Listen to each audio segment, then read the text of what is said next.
luz em um círculo menor. É essa pequena oscilação de luz estelar que os cientistas usam para encontrar planetas extrasolares. Mas essa oscilação seria invisível sem o efeito Doppler, que faz com que o comprimento de uma onda aumente ou diminua, conforme a fonte emissora se afaste ou se aproxime do observador. Percebemos o efeito Doppler quando ouvimos o apito de um trem em movimento. Quando o trem se aproxima de nós, ouvimos um apito muito agudo. Então, na medida que o trem se afasta de nós, podemos perceber a frequência do som ficar cada vez mais fraca. Como as ondas sonoras, as ondas de luz também mudam de frequência ao se aproximarem ou se afastarem do observador. Ao se aproximarem, as ondas de luz ficam azuladas. Ao se afastarem, ficam mais avermelhadas. As ondas de luz se deslocam em direção ao azul, ao vermelho e de volta para o azul, enquanto a estrela oscila e se movimenta. A alteração é muito pequena. Mas é essa diferença que existe no comprimento das ondas de luz que se movem em nossa direção que nos permite detectar os planetas extrasolares. Utilizando essa técnica, Marcy e Butler passaram mais de 10 anos observando 120 estrelas próximas da Terra em busca de uma oscilação. Passei 11 anos sem encontrar um só planeta, nada. E ninguém se surpreendeu com aquilo, porque parecia óbvio para todos que essa era uma pesquisa inútil, frívola, e diziam até mesmo que era lunática a busca por planetas extrasolares. Então, em 1995, os astrônomos suíços Michel Mayor e Didier Queloz anunciaram a descoberta de um planeta gasoso gigante orbitando a estrela 51 Pégase. Marcy e Butler correram para o Observatório Lick em Monte Hamilton, na Califórnia, e apontaram o telescópio para os céus na tentativa de confirmar os resultados da equipe suíça. Sim, lá está. É maravilhoso. Paul Butler e eu ficamos chocados ao vermos que a oscilação da estrela estava lá, como os suíços haviam dito. E eu me lembro de sair do Observatório Lick, no Monte Hamilton, em silêncio absoluto, ao lado de Paul Butler. Nós sabíamos que o primeiro planeta extrasolar havia sido descoberto. Aquele foi um momento muito emocionante para mim. Apesar da importância da descoberta, esse planeta extrasolar não seria batizado em homenagem aos deuses gregos e romanos. Ele receberia o nome de sua estrela-mãe, 51 Pégase, seguido da letra B minúscula.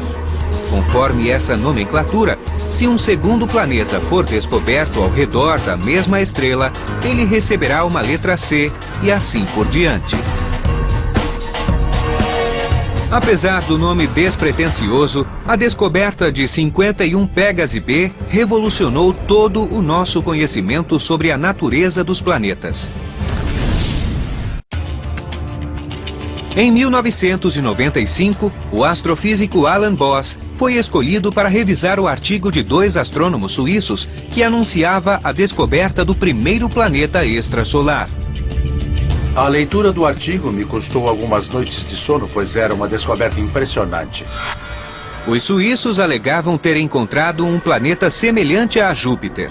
Mas enquanto Júpiter leva 12 anos para dar uma volta ao redor do Sol, esse planeta completa uma revolução a cada 4 dias. Isso significava que este planeta estava muito mais próximo de sua estrela-mãe, 100 vezes mais próximo do que Júpiter do Sol. Isso era muito difícil de compreender.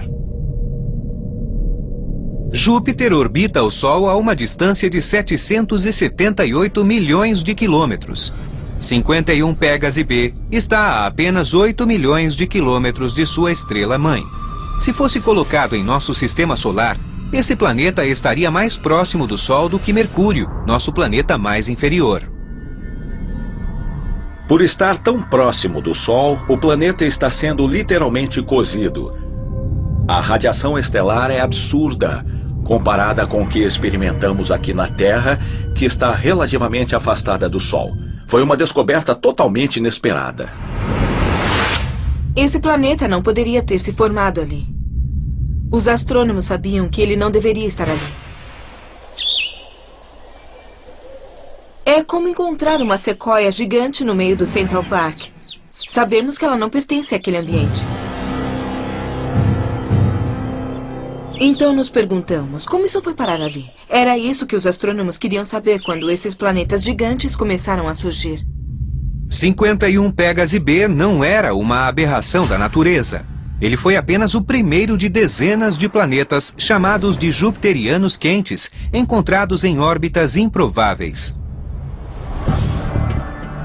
Segundo a teoria de formação planetária mais aceita, a rocha e o gelo presentes nos discos que circundam estrelas jovens se aglomeram formando um núcleo sólido. Acrescido de gás, esse núcleo aumenta de tamanho até englobar todo o material ao seu redor. Esse processo só poderia ocorrer a uma certa distância da estrela, onde haja formação de gelo. Um planeta desse tamanho não pode se formar tão perto de uma estrela. É preciso haver uma certa distância para permitir a formação de gelo. Em nosso sistema solar, isso ocorre em Júpiter, que está 5 vezes mais longe do Sol do que a Terra. Como explicar a formação do gigante gasoso 51 Pégase B tão perto de uma estrela? A explicação surgiu de repente. Eu acordei no meio da noite e falei para mim mesmo, talvez esse planeta tenha migrado do local onde se formou originalmente.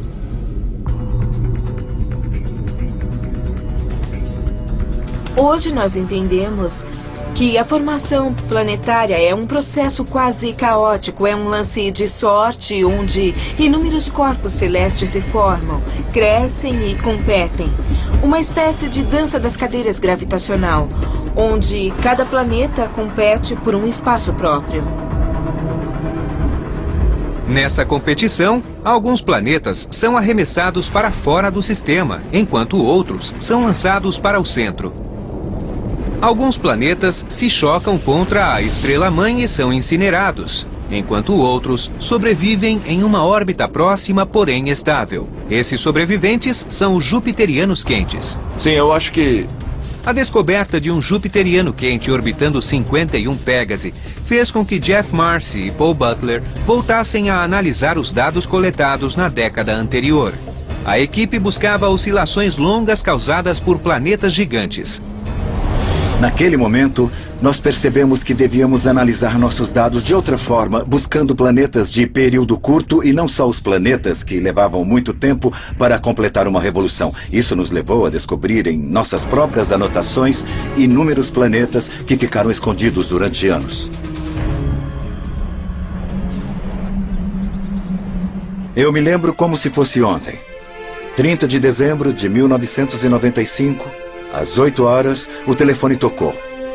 Eu atendi, era Paul Butler, meu principal colaborador há mais de 20 anos. Ele disse, Jeff, venha para cá.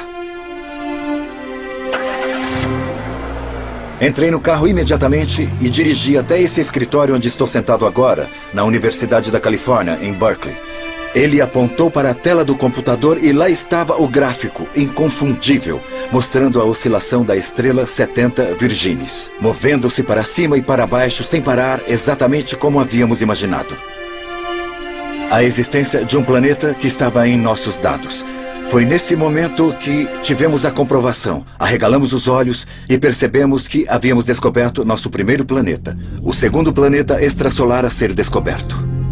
70 Virginis B está a 59 anos-luz da Terra na constelação de Virgem. Com uma massa no mínimo 7 vezes maior que a de Júpiter, esse planeta logo recebeu o título de peso pesado do universo conhecido. Ali, diante de nossos olhos, havia um planeta 7 vezes ou até mesmo 10 vezes maior que Júpiter, provando a teoria que, sim, a natureza podia criar planetas bem maiores do que os maiores planetas do nosso sistema solar. Diferente dos jupiterianos quentes, ele pertence a outra classe de mundos extrasolares, os gigantes excêntricos, planetas com órbitas alongadas ou excêntricas. Durante a trajetória, a distância entre 70 Virginis